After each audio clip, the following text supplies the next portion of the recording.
করা লাগে, কিন্তু আমাদের ভাই, আমাদের বোন, আমাদের শিক্ষকদের উপর লাঠি পোটা করার পরেও, তাদের উপর টিয়ার গ্যাস নিক্ষেপ করার পরেও তাদের কোনো কিছু করতে হয় না।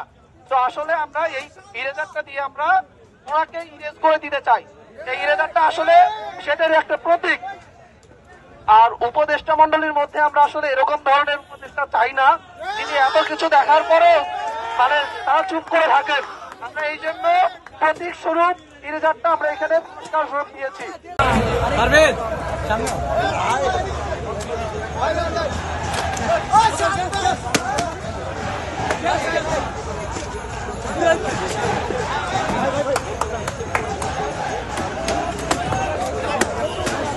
বিজয়ী এক ভাইকে পুরস্কার তুলে দিচ্ছে আমাদের এক বড় ভাই মুস্তাফিজ ভাই।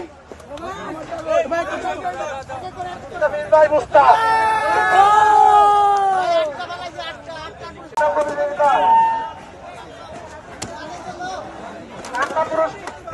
প্রতিযোগিতায় পুরস্কার দিচ্ছেন ঠান্ডা ভাই, আমাদের ঠান্ডা ভাই, ভাই ঠান্ডা ভাই।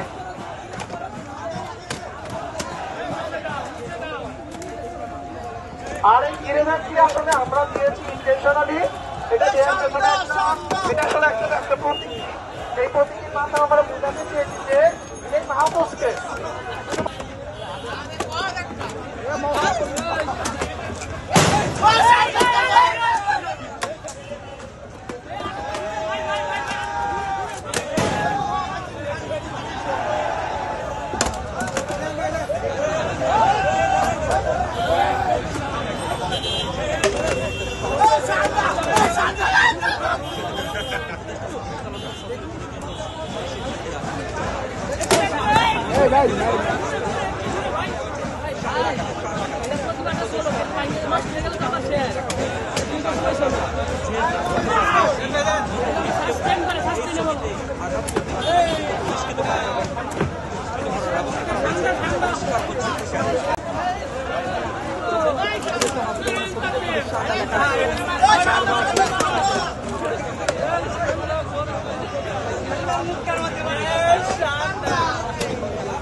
দর্শক আপনাদেরকে যেমনটি দেখাচ্ছিলাম, উপদেষ্টা মাহফুজের ছবি দিয়ে খেলা হচ্ছে, যে খেলার নাম হচ্ছে সান্ডা। আপনাদেরকে যেমনটি দেখাচ্ছিলাম, এটি কিন্তু শিক্ষার্থীরা অংশগ্রহণ করেছে এবং যিনি বোতল ভিতরে দিতে পারবে দুধ থেকে মেরে তাকে পুরস্কৃত দেওয়া হচ্ছে। এবং শিক্ষার্থীরা বলছেন যে এটির একটি উদ্দেশ্য আছে, যে উদ্দেশ্য নিয়ে মূলত এই খেলাটি চালু করেছে শিক্ষার্থীরা, অর্থাৎ জগন্নাথ বিশ্ববিদ্যালয়ের শিক্ষার্থীরা।